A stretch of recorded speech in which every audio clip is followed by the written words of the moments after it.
ওরে আমি তো বড় জাহান্নামী। ও আল্লাহ, সারাটা জীবন আমি অন্যায় করে করে করে করে করে করে কাটাইলাম।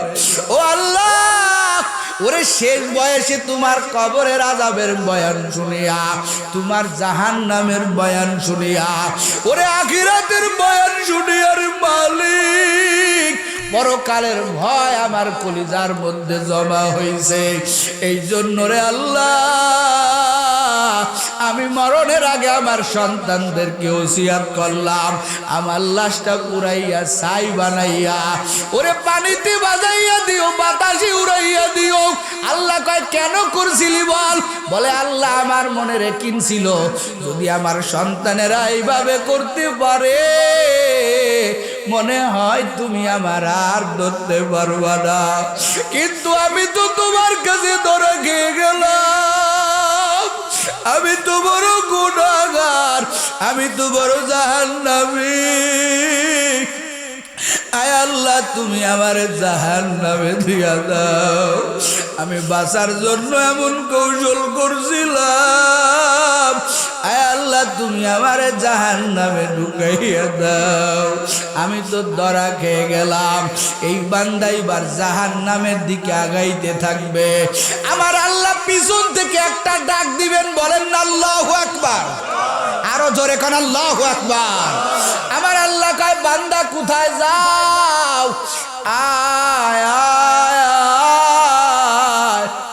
তুই কি আমারে চিনলি না? আমি আল্লাহ হলাম গফফার,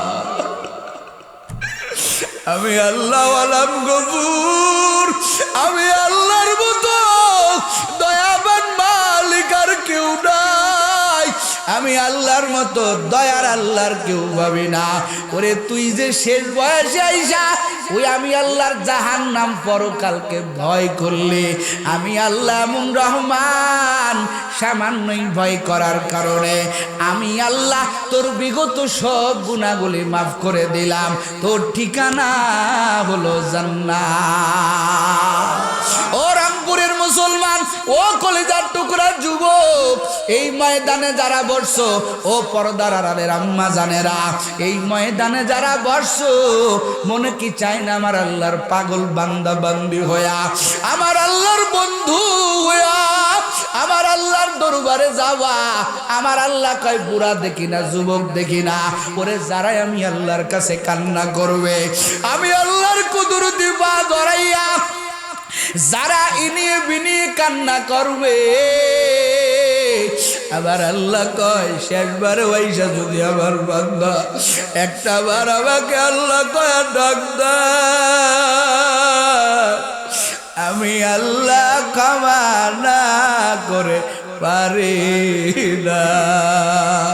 বাবারে একটু মাথাটা নিচের দিকে করে মনটারে নরম বানায় ফেলো। তোমার গুনার খবর তুমি জানো। আমি বক্তা মনে করছো আমার কোনো গুনাহ নাই? না রে বাবা না, আমিও বড় গুনাহগার। আমার জীবনেও গুনাহ, তোমার জীবনেও গুনাহ রে যুবক। মনে করতেছো বড় হওয়ার পরে দাড়ি লম্বা করবা, তারপরে নামাজ পড়বা। তোর মতো কত যুবক ওরে দাড়ি ছাড়া কবরে যাইতেছে, ওরে চাকরি করবে, বিবাহ করবে রে যুবক। তোর বয়সী কত যুবকেরা কবরে চলে গেল, আমার মতো কত বক্তারা কবরে চলে গেল। এই মাহফিল তোমার আমার শেষ মাহফিল হতে পারে রে যুবক। গুনাহ তো করিয়াই ফেলছি আমরা, আমার মাওলার কাছে ফিরো।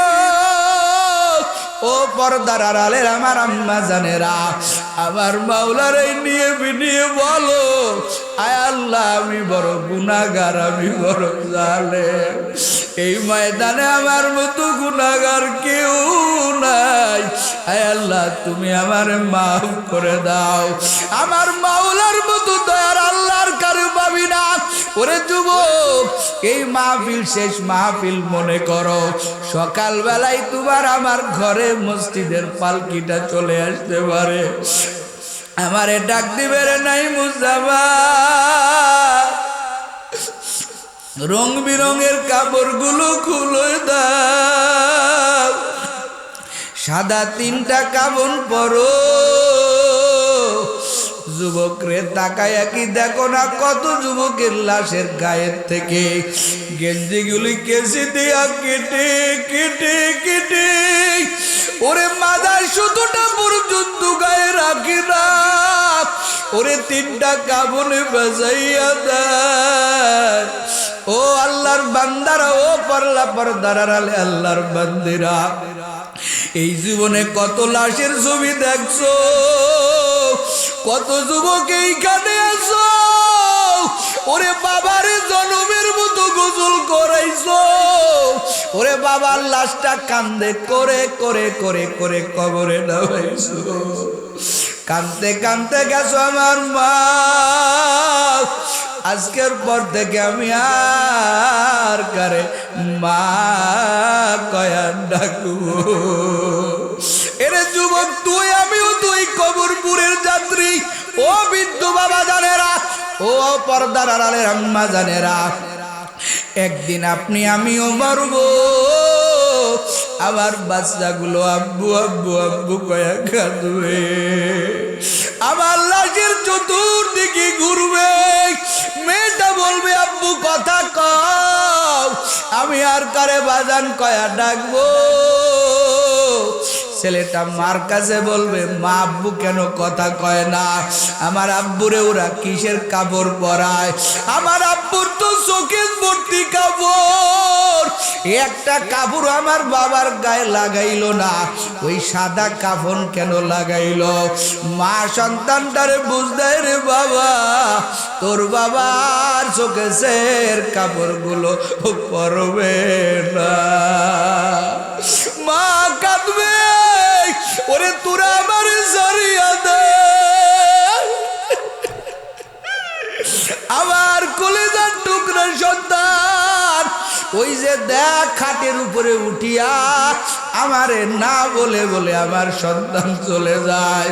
ওরে লাশটা যখন বাড়ি থেকে নিয়ে রওনা দেয়, মা কয় আমারে জড়িয়ে দে,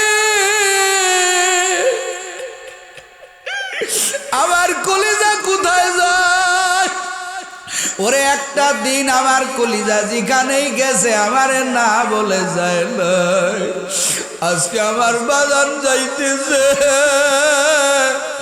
একটা বারের জন্য আমার বাজার আমারে ডাকলো না, আমারে শরিয়ত, ওরে শরিয়ত বলে খবরদার ওই গর্ভধারিণী মারে ছাড়িও না। ওরে মা যদি কবরের কাছে যাইতে পারে, মা সন্তানের লাশ তুই কবর থেকে উঠবে না, এই জন্য মাকে দূরে রাখো। এরে যুবক, এই চোখ দিয়া কত মানুষের বিদায় নেওয়া দেখলা, কত মানুষের কবরে যাওয়া দেখলা। যুবক রে, একদিন তুইও কবরে যাবি, মনে কি চায় না 5 বেলার নামাজ পড়বা, দাড়িটা লম্বা করবা। যুবক রে, তোর মতো হাজার হাজার যুবক আছে রে বাবা, 5 বেলার নামাজ পড়ে দাড়িটা লম্বা করে। এই যে তোমাদের রংপুরের রোকেয়া বিশ্ববিদ্যালয়ে নামাজ পড়লাম, হাজার হাজার যুবকেরা দেখলাম দাড়িওয়ালা, টুপিওয়ালা, জুব্বাওয়ালা, 5 বেলার নামাজ পড়ে আমার মাওলার কাছে নিয়ে কাঁদে। ও যুবকেরা, তুই কেন পারবি না? আজকের ময়দান থেকে তওবা করো, হতে পারে তোর জীবনের শেষ মাহফিল রে বাবা, আবার জীবনের শেষ মাহফিল। আজকের থেকে ওয়াদা করো আর নামাজ ছাড়বা না। ও যুবক, কয়েকজন যুবক তোরা ওয়াদা করবি আজকের থেকে দাড়িতে খুল লাগাইবে না। হাসরের ময়দানে আল্লাহ যদি আমারে ডাক দিয়া কয় কি আনছো, যুবক তোদেরকে আমার মাওলার কাছে দিব, আমার মাওলারে বলবো আল্লাহ কিছুই করতে পারি না, এই যুবকগুলো তোমার প্রেমের সৈনিক বানায় দিয়েছি আল্লাহ। কারা কারা পারবা খাঁটি নিয়ত যদি থাকে, তওবার নিয়ত যদি থাকে, আল্লাহর দরবারে 2টা হাত তুলে দাও। লিল্লাহে তাকবীর, লিল্লাহে তাকবীর। আয় আল্লাহ, আজকের ময়দান থেকে আমরা তওবা করতেছি রে মালিক, আর নামাজ ছাড়ব না। যুবকরে তওবা কর, দাড়িতে আর খুল লাগাইবি না। আল্লাহ আমার মা বোনেরাও তওবার নিয়তে হাত উঠাইছে।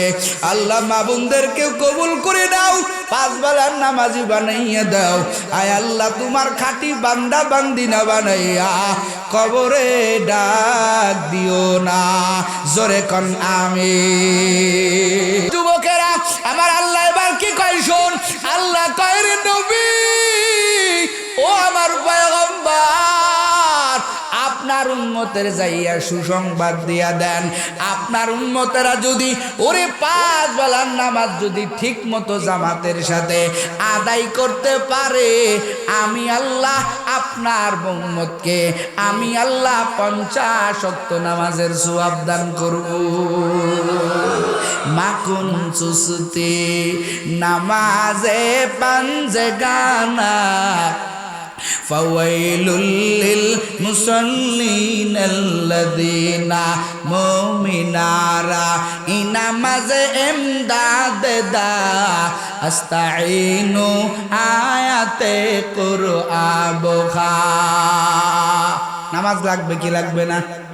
ও আল্লাহর বান্দারা, ও পর্দারা আমার মা বোনেরা, যারা রাত্রিবেলা ঘুমাও 10টা 11টায়, ফজরের নামাজের পরে উঠো আম্মা জানেরা, নিজেকেও জাহান্নামী বানাইতেছো, নিজের সন্তানগুলোও যে ঘুমায় খোঁজ খবর নাও না, নিজের সন্তানগুলোরেও জাহান্নামী বানাইতেছো। কথা কোন ঠিক কিনা? ও আল্লাহর বান্দারা, ঠান্ডার ভিতরে তুমি নামাজ পড়বা, আমার আল্লাহর পরীক্ষা। কথা কয় না কেন? আমার আল্লাহ ঠান্ডা দিয়া পরীক্ষা করে। দেখিনি আমার বান্দা ঠান্ডার ভিতরে ওযু করিয়া, দেখিনি আমার বান্দা সালাত আদায় করে কিনা। আমার আল্লাহ গরিব বানাইয়া পরীক্ষা করে। দেখিনি আমার বান্দা গরিবী হালাতে আমি আল্লাহর নামাজ পড়িয়া, দেখি ঠিক ঠিক মতো আমি আল্লাহর ইবাদত করে কিনা। ও যুবক, আমার নবী যেদিন বলছেন রে সাহাবায়ে কিরাম, আরে নামাজ না পড়লে জান্নাতের চাবি অর্জন হবে না। জান্নাতের চাবি নিয়ে যদি কবরে যেতে চাও, নামাজ নামক ইবাদত লাগায় দাও। নবীর একটা সাহাবী ছিল বড় গরিব। নবীর সাহাবী এতটাই গরিব, ওরে বাড়িতে মাত্র এক সেট কাপড়, ঘরে বিবি আর স্বামী। বাড়িতে আইসা বিবির কাছে হাদিস বর্ণনা করছে, ও বিবি আমার নবী বলেছেন মিফতাহুল জান্নাতি সালাহ, নামাজ পড়লে জান্নাতের চাবি কামাই হবে। স্ত্রী কয় স্বামী, ওরে জান্নাতে যদি যাইতে চান নামাজ ছাড়া যাবে না। এবার স্বামী বেচারা কাঁদতেছে আর বলতেছে, স্ত্রী আমার কেমনে নামাজ পড়বো? নামাজের জন্য তো 70 টাকা খরচ, আমাদের ঘরে একটা মাত্র কাপড়, আর কোনো কাপড় নাই রে স্ত্রী। আমি বা কেমনে নামাজ পড়ব, তুই বা কেমনে নামাজ পড়বি? আমরা তো বড় গরিব, আমরা তো বড় গরিব। এরে পর্দার আড়ালের আম্মা জান, স্বামী বেচারা তোমারে কতবার বললো নামাজ পড়ার কথা। বলো রে আম্মা জান, তুমি নিজেও নামাজ পড়ো না, সন্তানগুলোরেও নামাজের তালকিন দাও না। তুমি বলো ওই সন্তান থেকে তুমি কতটুকু ভালো ব্যবহার পাবা? কথা কোন ঠিক কিনা? আজকে বিপারে, আজকে ফেসবুকে আমরা খবর পাই সন্তানের হাতে মা শহীদ হয়ে গেছে, সন্তানের হাতে বাবা শহীদ হয়ে গেছে। একটাই মাত্র কারণ, সন্তানকে দুনিয়ার সব কিছু শিখাইছে, দিন শিখাই নাই। কথা বলে দিন শিখায় নাই। সন্তানকে সব কিছু তালকিন দিয়েছে, দিনের তালকিন দেয় নাই, নামাজের তালকিন দেয় নাই। কথা কোন ঠিক কিনা? আমার নবী বলেছেন মুরু আওলাদাকুম বিসসালাহ, তোমরা তোমাদের সন্তানকে নামাজের বেলায় প্রহার করো। তোমার সন্তানের বয়স যখন 7 বছর, নামাজের তালকিন লাগাও। যখন তোমার সন্তানের বয়স 9-8 বছর, তখন নামাজের জন্য মসজিদে নিয়ে যাও। যখন তোমার সন্তানের বয়স 10 বছর, নামাজের জন্য গুরুত্ব সহকারে আদেশ দাও। তোমার সন্তানের বয়স যখন 12 বছর, নামাজের জন্য তাকে প্রহার লাগাও। একটু ধরে কোন আল্লাহু আকবার। আমরা কেমন নামাজের তালকিন দেই? বাবা নামাজ নাই, কালাম নাই, বিড়ি টানতেছে, সাওয়াল রে কয় যা মসজিদে আজান দিতেছে নামাজে যা, কথা কয় না। মা রিমোটটা নিয়ে টিভি টিপতেছে, টিভির এক একটা চ্যানেল গুলো মা ঘুরায় ঘুরায় দেখতেছে, নামাজের আজান দিছে। আল্লাহ মাফ করুক, আপনাদের এলাকায় এই মেয়ে আছে কিনা জানি না। মা কয় সন্তান নামাজে যাও, এদিকে মা সিরিয়াল দেখতেছে, কথা কয় না কে? সন্তান কি বুঝবে? নিজে আকিস বিড়ি টানতেছে, আমি কয়দিন পর ব্যঞ্জন টানবো, কথা কয় না। নিজে নামাজের খবর নাই, আমারে নামাজের তালকিন দাও। মেয়েটাকে নিজে নামাজ পড়ে না, আমারে নামাজের তালকিন দাও। এটা দাওয়াত না, দাওয়াত হবে। আমার যারা মা বোনরা আসছে না, মা বোনরা যারা আসছেন, এদের প্রতি আমার আকুল আবেদন, আপনার ছোট্ট 5-7 বছরের মেয়েটাকে সাথে নিয়ে নামাজের তালকিন লাগাই দেন। সুবহানাল্লাহ। ও আল্লাহর বান্দার যুবক, আল্লাহ আমাকেও 2টা সন্তান দান করেছেন। মেয়েটার বয়স 7 বছর রে বাবা, ছেলেটার বয়স 5 বছর। আমি যখন বাড়িতে যাই, আমার মেয়েটাকে বলি তোর মার সাথে নামাজ আদায় করবে। আলহামদুলিল্লাহ 7 বছর বয়সেই মাদ্রাসায় দিয়ে দিয়েছি, বলেন একটু আলহামদুলিল্লাহ। আমার মেয়েটা মায়ের সাথে নামাজ পড়ে, আমার ছোট্ট ছেলেটা আমার সাথে নামাজ পড়ে। আমি তাকাইয়া তাকাইয়া দেখি, আমি যেমনে সেজদা করি আমার সন্তানটা নামাজ পড়ে, আর আমার দিকে তাকায়া তাকায়া বলে দেখি আমার বাবা কেমনে সেজদা করে। আমি যেইভাবে তাশাহুদের মুসল্লা, এই যে শাহাদতের আঙ্গুলটা উঠাই, আমি আমার কলিজার টুকরো সন্তানের দিকে তাকাইয়া দেখি, আমি যখন আঙ্গুলটা উঠাই, আমার সন্তানটাও আমারে দেখে আঙ্গুল উঠায়। ওর তো এখনো গুনার বয়স হয় নাই। কিতাবের ভিতরে এই সন্তানের নামাজের ব্যাপারে লেখা আছে, আমার আল্লাহ কয় ও ফেরেশতা, এই আমার ছোট বান্দার তো এখনো নামাজ ফরজ হয় নাই। হইছে নাকি? ওর বাবার সাথে ওর মায়ের সাথে নামাজ আদায় করে। আমার বান্দা যখন ওর বাবার সাথে সেজদা দেয়, আমার বান্দি যখন ওর মায়ের সাথে সেজদা দেয়, ও বান্দা ও ফেরেশতারা আমার এই ছোট বান্দা বান্দির নামাজটা অবহেলা করবে না। এটাও নামাজের সওয়াব বানাইয়া ওর মা বাবার আমলের সাথে যোগ করে দে।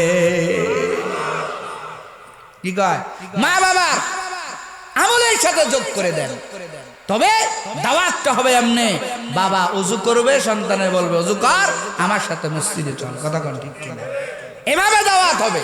মা বলবে ওযু আমি করতেছি তুই কর, আমার যায় নামাজের পাশে তোর যায় নামাজটা বিছায় আমি যেমনে যেমনে নামাজ পড়ি সামনে সামনে নামাজ পড়। মায়ের নামাজের খবর নাই, বাবার নামাজের খবর নাই। আবার হুজুরের কাছে এইসব বড় দোয়া খান চায়, বলে হুজুর দোয়া করেন আমার সন্তান যেন ভালো হয়। হুজুরের দোয়ায় কোনো ডাইল পানি হবে না, কথা কন ঠিক কিনা? ওই গরিব সাহাবী বাড়িতে আইসা স্ত্রীর কয় আমরা বড় গরিব, আমাদের ঘরে কোনো কাপড় নাই। কয় সেট কাপড়? এ কথা কয় না কে? জোরে কোন কয় সেট? 1 সেট মাত্র কাপড়। এই 1 সেট কাপড় আমরা 2 জন কেমনে নামাজ পড়বো? ঘরের বিবি যদি দিনদার হয়, ওই ঘরটা আমার আল্লাহ জান্নাতের বাগান বানায় দেয়, কথা কন ঠিক কিনা? 1 সেট কাপড় এখন রাইও ঘরে। ও যুবকেরা, ঘরে 1 সেট কাপড় রাখো, দেখো তোমার বাড়িওয়ালি কয়দিন লাস্টিং করে, কথা কয় না? মাসে মাসে কয়েক সেট করে কাপড় আছে না নাই? আমার মা বোনরা আমার বেজার হবে নাকি? ও আম্মা জানেরা, আপনি বিলাসিতা করেন, সৌন্দর্য আপনার জন্য আমার আল্লাহ দিয়েছেন, সাজসজ্জা আপনার জন্য আমার আল্লাহ বরাদ্দ করেছেন। তবে আম্মা জানেরা যারা আছেন, ও আমার আদরের আম্মা জানেরা, ও আমার বোনেরা, তবে তোমার সাজ আর সজ্জাটা ইসলামের বাহিরে হবে না, আমার নবীর তরিকায় হবে। যারা বিবাহিত মা বোনেরা আছেন, এদের সাজসজ্জা হবে একমাত্র যার যার স্বামীর জন্য, কথা কন ঠিক কিনা? ও আল্লাহর বান্দারা, ওই গরিব সাহাবী যাইয়া কয় ও স্ত্রী আমার, নবী বলছেন এক নামাজ না পড়লে জান্নাতের চাবি পাওয়া যাবে। কতক্ষণ যাবে? যাবে না। আজকের থেকে নামাজ পড়বো, নামাজ ছাড়বো না। স্ত্রী কয়, স্বামী আমার মাথায় একটা বুদ্ধি আসছে। ও আম্মা জানেরা, ভালো বুদ্ধিগুলো খরচ করো, সংসার জান্নাতের হয়ে যাবে। আম্মা জান ডাক দেয়া কয়, ও স্বামী আমার, আপনি ঘরের ভিতরে একটা মানুষ আটে যাবে, একটা মানুষ ঢুকতে পারবে এই পরিমাণে একটা গর্ত করেন।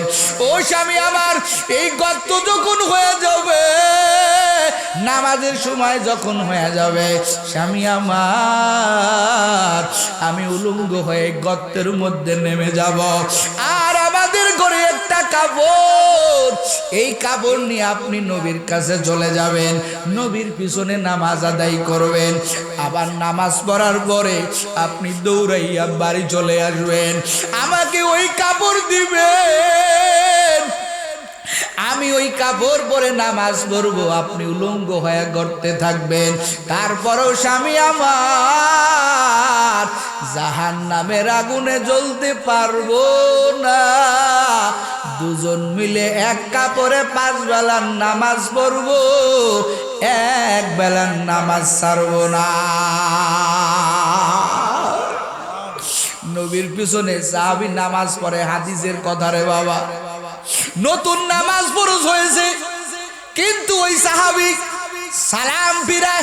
সালাম ফিরানোর সাথে নবীর পিছন থেকে একটা দৌড় দেয়। সব সাহাবীরা নবীর পিছনে বসে থাকে, ওই সাহাবী 1 সেকেন্ড দেরি করে না। সাহাবারা কানা খুশা করে, ব্যাপার কি? আমরা নবীর পিছনে নামাজ আদায় করি, সবাই আমরা নবীর পিছনে অপেক্ষা করি, কারণ নবী আমার সালাম ফিরাইয়া সাহাবাদের রুহের খোরাকের জন্য নবী আমার মূল্যবান কথা বলতেন। বলেন না সুবহানাল্লাহ। ও আল্লাহর বান্দারা, মসজিদে নাকি বলে নামাজ ছাড়া কিছু করা যাবে না। মসজিদ হলো সবচাইতে উত্তম জায়গা, মসজিদ হলো জিহাদের ডাক দেওয়ার জায়গা, মসজিদে রাজনীতি করার জায়গা। কথা কোন ঠিক কিনা? সেদিনকে এক নেতা বলতেছে এখন মসজিদে রাজনীতি হয়। কথা কয়, তো মসজিদে রাজনীতি করবে না, কোথায় করবে? কথা কয় না কে? হ্যাঁ যুবক, কথা কও না কে? নবী জিহাদের ঘোষণা কি বাহির থেকে দিছে? মসজিদের ভিতর থেকে দিছে। কথা কোন ঠিক কিনা? ও আল্লাহর বান্দারা, ও যুবক, সাহাবায়ে কেরাম কয়, নবী আমার, আপনার একজন সাহাবী সালাম ফিরানোর সাথে সাথেই দৌড় দিয়া বাড়ি চলে যায়। ব্যাপারটা কি অত বড় বেয়াদব? ও দাঁড়ায় না। নবী আমার কয়, তোরা আগেই মন্তব্য করবি না। নবী আমার কয়, চলো ওই সাহাবীর বাড়ি যাব, বাড়িতে যাইয়া ওই সাহাবীর খোঁজ খবর আমরা নেব, কারণ আমার নবী হলো দয়ার নবী, রহমতের নবী। কথা কন ঠিক কিনা? ও গো নবীর উম্মতেরা হয়ে আজি দিশাহারা, কোরআন হাদিসের চলো যখন যাহা চাই মনে, নবী বিনে কে তড়াবেন পুলসিরাত মিজানে, নবী বিনে কে তড়াবেন পুলসিরাত মিজানে।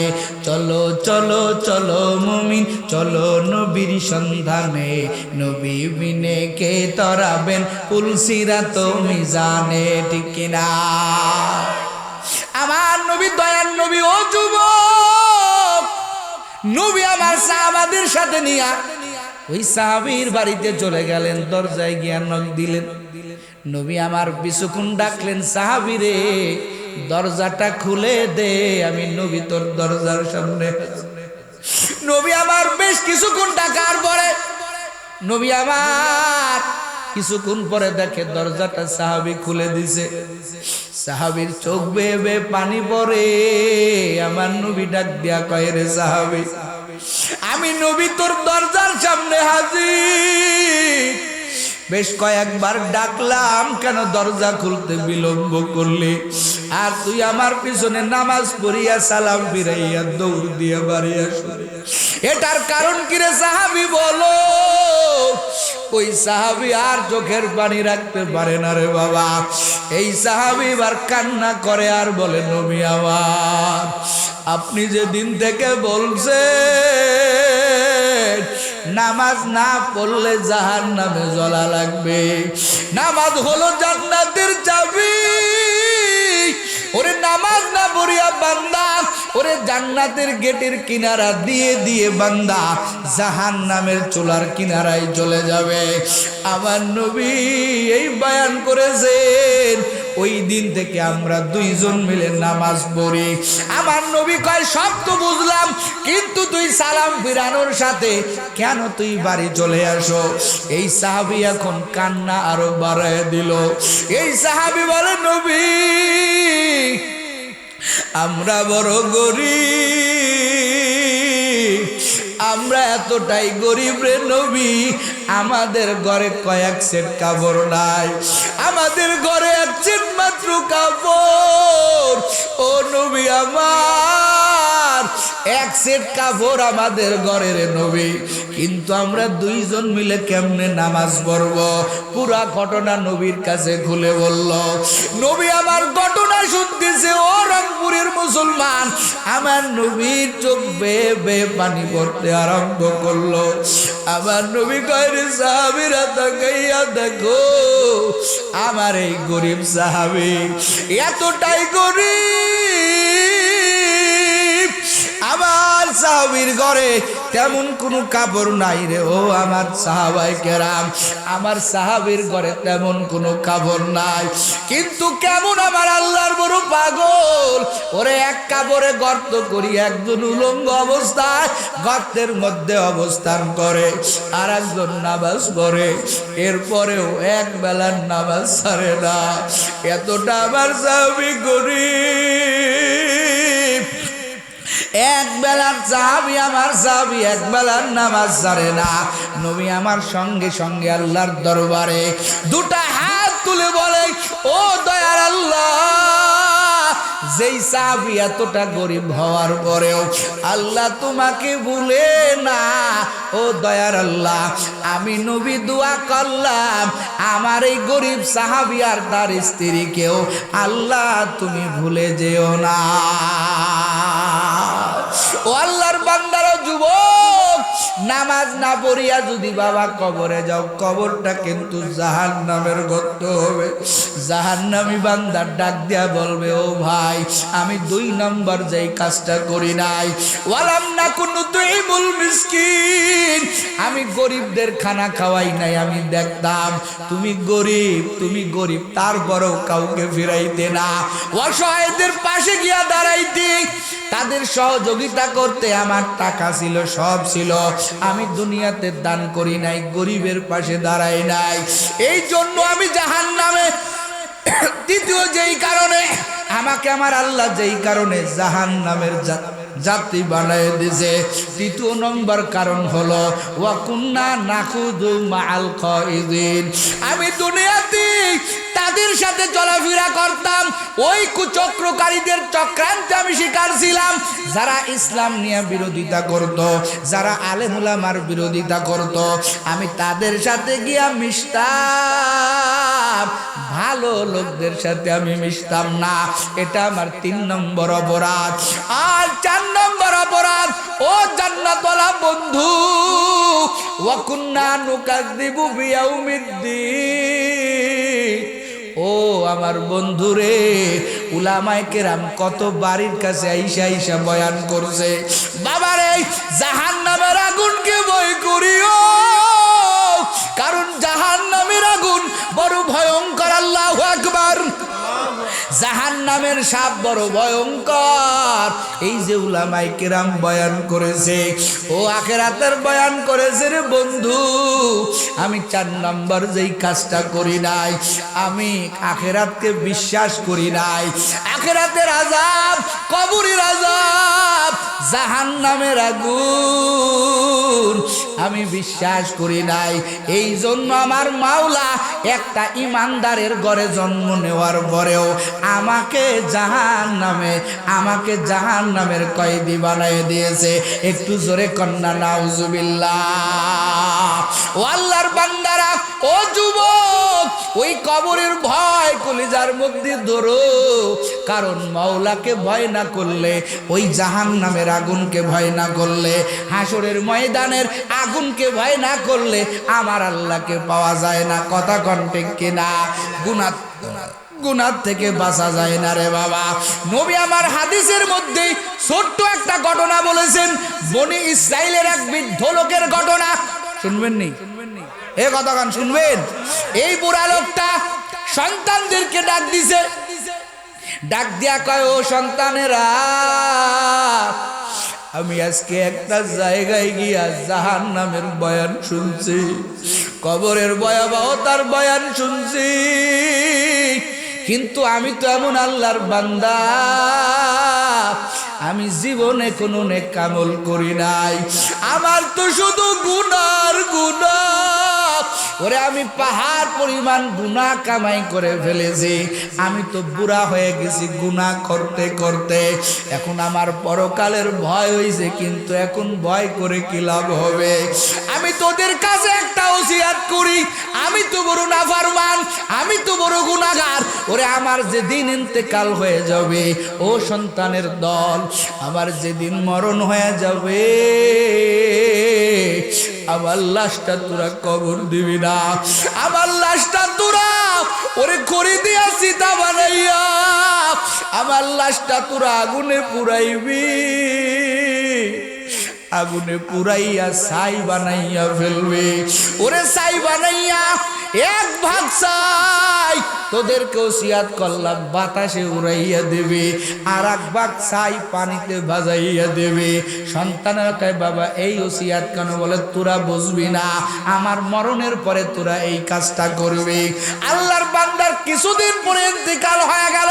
আল্লাহু আকবার। এবার সন্তানেরা বাবার ওসিয়াত মতো ওই সব লাশটাকে পুরাইয়া দিল, ছাইটা এক ভাগ পানিতে মিশাইয়া দিল, আর এক ভাগ বাতাসে উড়াইয়া দিল। বলেন তো বাবা, মানুষ মরার পরে যাই করুক না কেন, আমার আল্লাহ যদি ডাক দেয়, ওই বান্দা আসতে বাধ্য কিনা? ও আল্লাহর বান্দারা, এই বান্দার লাশটা পানিতে মিশাইয়া দেওয়া হলো, বাতাসে বাজাইয়া দেওয়া হলো। নবী আমার হাদিসের মধ্যে বর্ণনা করে বলেন, হাসরের ময়দানে আমার আল্লাহ যখন বলবেন, আমি আল্লাহর নামে উঠে যাও। বলেন তো, যে যেখানেই থাকুক না কেন, আমার আল্লাহ ডাকতে দেরি করবে, সবাই কি উঠতে দেরি করবে? কথা কন না কা? ওই বান্দাকে আমার আল্লাহ হাজির করবেন, আমার আল্লাহ বলবেন, ও বান্দা, কেন মরণের আগে তুই তোর লাশটা পুরানোর ওসিয়াত তোর সন্তানদেরকে করলি? এবার ওই বান্দা কাঁদবে আর বলবে, ও দয়ার মালিক, আমি তো বড় কপাল বুড়া, ওরে আমি তো বড় জাহান্নামী। ও আল্লাহ, সারাটা জীবন আমি অন্যায় করে করে করে করে করে করে কাটাইলাম। ও আল্লাহ, ওরে শেষ বয়সে তোমার কবরের আযাবের বয়ান শুনিয়া, তোমার জাহান্নামের বয়ান শুনিয়া, ওরে আখিরাতের বয়ান শুনিয়া, রে মালিক, পরকালের ভয় আমার কলিজার মধ্যে জমা হয়েছে। এই জন্য রে আল্লাহ, আমি মরণের আগে আমার সন্তানদেরকে ওসিয়াত করলাম, আমার লাশটা পুরাইয়া ছাই বানাইয়া ওরে পানিতে বাজাইয়া দিও, বাতাসে উড়াইয়া দিও। আল্লাহ কয়, কেন করছিলি বল? বলে, আল্লাহ আমার মনে রেখেছিল, যদি আমার সন্তানেরা এইভাবে করতে পারে, মনে হয় তুমি আমার আর ধরতে পারবা না, কিন্তু আমি তো তোমার কাছে ধরে খেয়ে গেলাম, আমি তো বড় গুনাহগার, আমি তো বড় জাহান্নামী। আয় আল্লাহ, তুমি আমার জাহান্নামে দিয়া দাও। আমি বাঁচার জন্য এমন কৌশল করছিলাম, আয় আল্লাহ, তুমি আমার জাহান্নামে ঢুকাইয়া দাও। আমি তো ধরা খেয়ে গেলাম। এই বান্দা এবার জাহান্নামের দিকে আগাইতে থাকবে। আমার আল্লাহ পিছন থেকে একটা ডাক দিবেন, বলেন না আল্লাহু আকবার। আরো জোরে কোন আল্লাহু আকবার। আমার আল্লাহ কয়, বান্দা কোথায় যাও? আয় আয় আয়, তুই কি আমারে চিনলি না? আমি আল্লাহ হলাম গফফার। আমি আল্লাহ আলাম গফুর, আমি আল্লাহর মতো দয়াবান মালিক আর কেউ নাই, আমি আল্লাহর মতো দয়ার আল্লাহর কেউ ভাবি না। ওরে তুই যে শেষ বয়সে আইসা ওই আমি আল্লাহর জাহান্নাম পরকালকে ভয় করলে, আমি আল্লাহ এমন রহমান, সামান্যই ভয় করার কারণে আমি আল্লাহ তোর বিগত সব গুনাহগুলি মাফ করে দিলাম, তোর ঠিকানা হলো জান্নাত। ও রামপুরের মুসলমান, ও কলিজার টুকরা যুবক, এই ময়দানে যারা বসছো, ও পর্দার আড়ালের আম্মা জানেরা, এই ময়দানে যারা বসছো, মনে কি চায় না আমার আল্লাহর পাগল বান্দা বান্দি হইয়া, আমার আল্লাহর বন্ধু হইয়া আমার আল্লাহর দরবারে যাওয়া? আমার আল্লাহ কয় বুড়া দেখি না, যুবক দেখি না, ওরে যারাই আমি আল্লাহর কাছে কান্না করবে, আমি আল্লাহর কুদরতি পা ধরাইয়া যারা ইনিয়ে বিনিয়ে কান্না করবে, আবার আল্লাহ কয় শেষবারে ওইসা যদি আমার বান্দা একটা বার আমাকে আল্লাহ কয় ডাক দাও, আমি আল্লাহ ক্ষমা না করে পারি না। বাবারে একটু মাথাটা নিচের দিকে করে মনটারে নরম বানায় ফেলো, তোমার গুনার খবর তুমি জানো। আমি বক্তা মনে করছো আমার কোনো গুনাহ নাই, না রে বাবা না, আমিও বড় গুনাহগার, আমার জীবনেও গুনাহ, তোমার জীবনেও গুনাহ রে যুবক।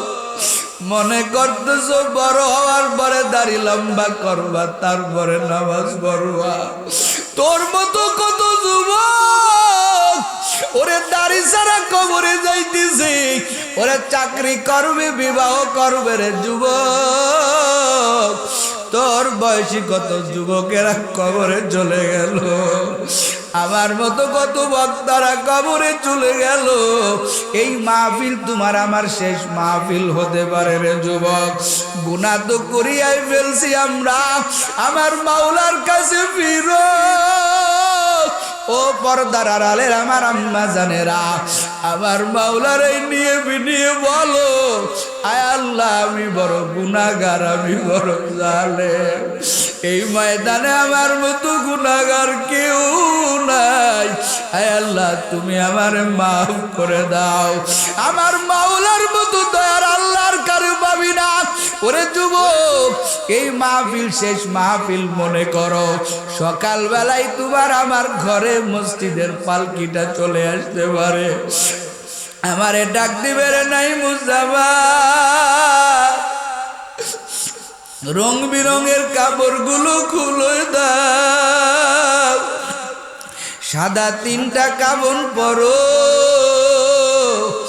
যুবক রে তাকায়া কি দেখো না কত যুবকের লাশের গায়ের থেকে গেঞ্জিগুলি কেসি দিয়া কেটে কেটে কেটে ওরে মাদার শুধুটা পর্যন্ত গায়ে রাখি না, ওরে 3টা কাফনে বাজাইয়া দেয়। ও আল্লাহর বান্দারা, ও পারলা পর্দার আড়ালে আল্লাহর বান্দিরা, এই জীবনে কত লাশের ছবি দেখছো, কত যুবক এইখানে আছো, ওরে বাবার জনমের মতো গোসল করাইছো, ওরে বাবার লাশটা কান্দে করে করে করে করে কবরে নামাইছো, কান্দতে কান্দতে গেছো আমার মা, আজকের পর থেকে আমি আর কারে মা কয়া ডাকবো। এরে যুবক তুই আমিও তুই কবরপুরের যাত্রী।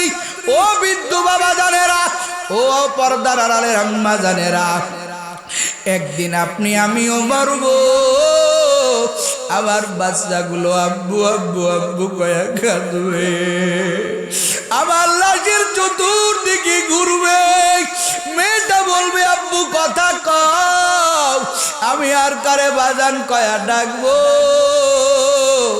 ছেলেটা মার কাছে বলবে মা আব্বু কেন কথা কয় না, আমার আব্বুরে ওরা কিসের কাপড় পরায়, আমার আব্বুর তো চোখের ভর্তি কাপড়, একটা কাপড় আমার বাবার গায়ে লাগাইলো না, ওই সাদা কাফন কেন লাগাইল?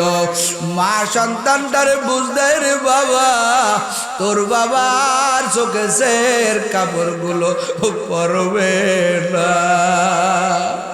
মা কাঁদবে, ওরে তোরা আমার জড়িয়ে দে, আমার কলিজার টুকরা সন্তান। ওই যে দেখ খাটের উপরে উঠিয়া আমারে না বলে বলে আমার সন্তান চলে যায়। ওরে লাশটা যখন বাড়ি থেকে নিয়ে রওনা দেয়, মা কয় আমারে জড়িয়ে দে, আমার কলিজা কোথায় যায়? ওরে একটা দিন আমার কলিজা যেখানেই গেছে আমারে না বলে যায় না। আজকে আমার বাজান যাইতেছে, একটা বারের জন্য আমার বাজার আমারে ডাকলো না, আমারে শরিয়ত। ওরে শরিয়ত বলে খবরদার ওই গর্ভধারিণী মারে ছাড়িও না। ওরে মা যদি কবরের কাছে যাইতে পারে, মা সন্তানের লাশ তুই কবর থেকে উঠবে না। এই জন্য মাকে দূরে রাখো। এরে যুবক, এই চোখ দিয়া কত মানুষের বিদায় নেওয়া দেখলা, কত মানুষের কবরে যাওয়া দেখলা। যুবক রে, একদিন তুইও কবরে যাবি। মনে কি চায় না পাঁচ বেলার নামাজ পড়বা, দাড়িটা লম্বা করবা? যুবক রে, তোর মতো হাজার হাজার যুবক আছে রে বাবা, পাঁচ বেলার নামাজ পড়ে, দাড়িটা লম্বা করে। এই যে তোমাদের রংপুরের রোকেয়া বিশ্ববিদ্যালয়ে নামাজ পড়লাম, হাজার হাজার যুবকেরা দেখলাম দাড়িওয়ালা, টুপিওয়ালা, জুব্বাওয়ালা, পাঁচ বেলার নামাজ পড়ে আমার মাওলার কাছে নিয়ে কাঁদে। ও যুবকেরা, তুই কেন পারবি না? আজকের ময়দান থেকে তওবা করো, হতে পারে তোর জীবনের শেষ মাহফিল রে বাবা, আবার জীবনের শেষ মাহফিল। আজকের থেকে ওয়াদা করো আর নামাজ ছাড়বা না। ও যুবক, কয়েকজন যুবক তোরা ওয়াদা করবি আজকের থেকে দাড়িতে খুল লাগাইবে না। হাসরের ময়দানে আল্লাহ যদি আমারে ডাক দিয়া কয় কি আনছো, যুবক তোদেরকে আমার মাওলার কাছে দিব। আমার মাওলারে বলবো, আল্লাহ কিছুই করতে পারি না, এই যুবকগুলো তোমার প্রেমের সৈনিক বানায় দিয়েছে। আল্লাহ, কারা কারা পারবা? খাঁটি নিয়ত যদি থাকে, তওবার নিয়ত যদি থাকে, আল্লাহর দরবারে দুটা হাত তুলে দাও। লিল্লাহে তাকবীর, লিল্লাহে তাকবীর। আয় আল্লাহ, আজকের ময়দান থেকে আমরা তওবা করতেছি রে মালিক, আর নামাজ ছাড়বো না। যুবকরে তওবা কর।